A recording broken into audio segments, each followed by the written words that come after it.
What's up again there, guys? Brian, the 3 Topics Gamer here to bring you another episode of my weekly Q&A show to help people's questions or answer a number of questions that have been sent to me over the past week. This particular episode, we have about 6 questions that I think were good enough to make it into the video. There are also a number of questions that I was sure to answer in the comment section, so if you don't hear a question in this video, then if you haven't already gotten your notification, then you know where to look to receive your answer. Let's start over real simple with the first question coming from a standard regular of mine going by the name of Brady Burick. And you want to know, what am I hoping to see in the upcoming new season of Clone Wars? Honestly, they can show me anything they want. Just good action, good stories, good character developments, even though we shouldn't get a lot of that. But I think the most important thing that we should see is basically the last shot of the last episode, I think. Basically just needs to lead into episode 3, which the way they would do that is, I'm sure, Anakin and Obi-Wan Kenobi are on a starship, and they get like a call saying, hey, Obi-Wan Kenobi and Anakin and Skywalker, you need to get back to Coruscant. The Supreme Chancellor has been kidnapped.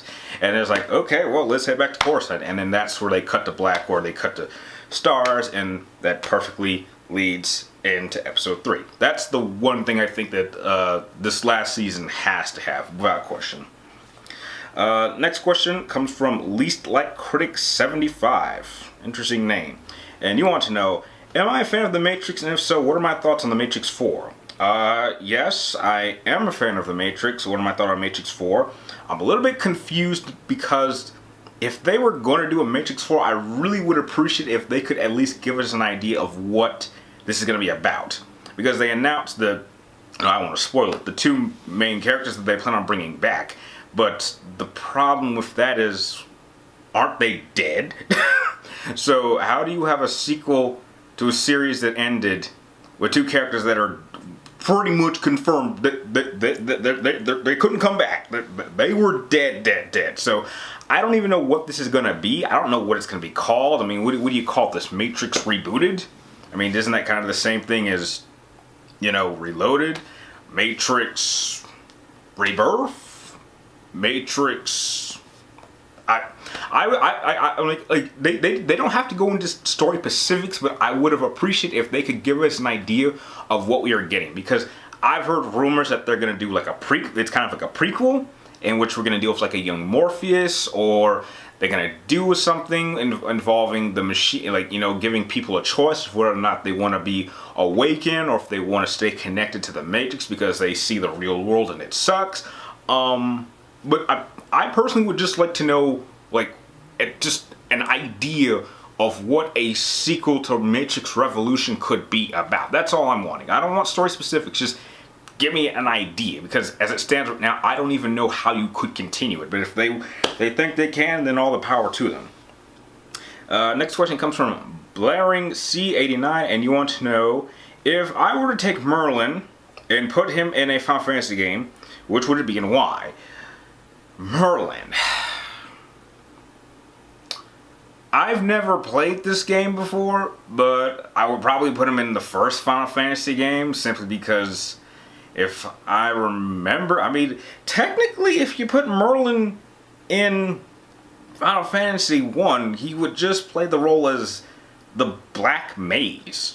So, he would use his magic. That's typically how things work. You usually have like a warrior, a ninja, a white mage, and a black mage. There's different classes, but that's just where I would put him, because it just seems like the simplest fit. He would have a clear role in his party, and he'd be pretty powerful, but you can build up your black mage to also be just as powerful, so I guess Final Fantasy 1 is where I would put him.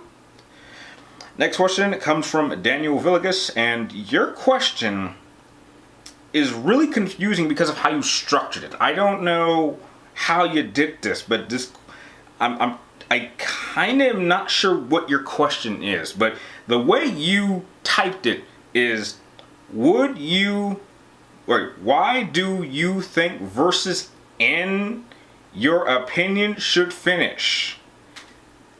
With 3 question marks. So either you are confused with how you put this, because I am just as confused. So I think you're trying to ask, why do I think it should end? And in my opinion, should it finish? I'm not sure if that's the question you're trying to ask, but do I think it should end? Heck, I would prefer if it could keep going on forever, but apparently the views say otherwise. I mean, it's not really an opinion, it's facts. If something is not working, then it's time to end it or just move on to something else. And trust me, if the Versus series has not been doing that well, and it is getting progressively worse and worse of every video, and when you're seeing that much of a decline, it's time to stop and work on something else. It's as simple as that. I mean, it's nothing personal, but that's just how it works. Next question comes from Marcus Raynert, and you want to know, stop me if I'm getting too sensitive, but is there any family members outside of my brother that I have a close relationship with? Unfortunately, no. I was never really close with Dad. I would even go so far as to say I might not have loved my dad. I respected him, but he was a very closed off person. He didn't really talk much about his past, but he had been through a lot. And what I did learn about him, I was told by other family members, which might explain why he was always apparently so close off to me. I would say I was close with my mom, but in the past number of years, I would openly say our relationship has really been rather rocky. And I don't even like to acknowledge my blood siblings. A lot of people that I am around a lot of time don't even know I have siblings, blood siblings. People at my job did not even know that I had siblings until I had my accident, or technically my car got into an accident while I was at work. That was the first time they didn't even know they existed. I don't even talk about them all that much. And outside of the main circle, no, not really. I would even say I have a closer relationship to you guys, and I don't even know what you look like, I don't know what you sound like, and I have a closer relationship with you watching this camera, even if you're like a first-time viewer, than I do with a lot of people that I've spent a lot of time with. I just hate being in this current situation that I'm currently in, and that's just how it's always been. Even when I was a kid, I had a much closer relationship with my mom, but after everything that had happened, after my parents got a divorce, and then when I went through college and they came back, then I've gone through pretty much my entire 20s not really doing anything. It's just, I don't really have any really close relationship with any of my family members. That's just, it's sad, but that's just what happened. So yeah, that's just kind of how it is in terms of my close family members. And the last question of the episode comes from Black Lady, and I found this a rather hilarious question. But you wanted to know, okay, you also kind of made a Daniel Villegas kind of error with your typing, because you said, when do you think Kratos would think of Jesus? I think what you meant to say is, what do I think Kratos would think of Jesus? And honestly, I think Kratos would react to Jesus the same way I do. I took a look at Jesus for maybe 30 seconds, wasn't interested, and continued on my life. And I think Kratos would do the same thing. I really, if Jesus is anything like the scriptures say he was, I really don't think Kratos would even want to interact with Jesus. And I think if Jesus tried talking to Kratos, I think he would probably not. I think, put it like this, if there was anybody that Jesus would save could not be saved, it would be Kratos. For God's sake, the guy has the ashes of his wife and daughter stained to his skin forever.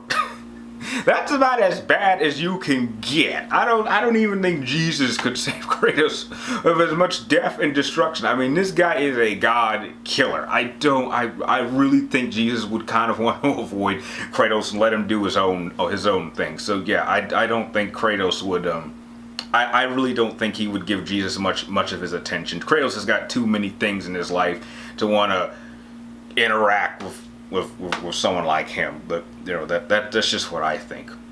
And with that, those are all the questions, or the majority, or a good amount of the questions that were sent to me over the past week. I'd like to thank all of you guys that sent in your questions that I answered in the comment section, as well as the 6 questions that I answered for this particular video. If you guys have any more questions you'd like me to answer in next week's episode, be sure to type them in the comments down below, or make sure you get them input to me roughly around Wednesday, around noon Pacific Standard Time before I start filming the next episode. And if you want to increase your chances of having them enter the next video, just make sure they're a little bit more interesting or have a bit more depth, because that really increases your odds. And like always, don't forget to press that thumbs up button and press that subscribe button, as well as share this on all your social media outlets with the links in the description down below. And like always, I'd like to thank you guys for watching. You're awesome, and I will see you next time.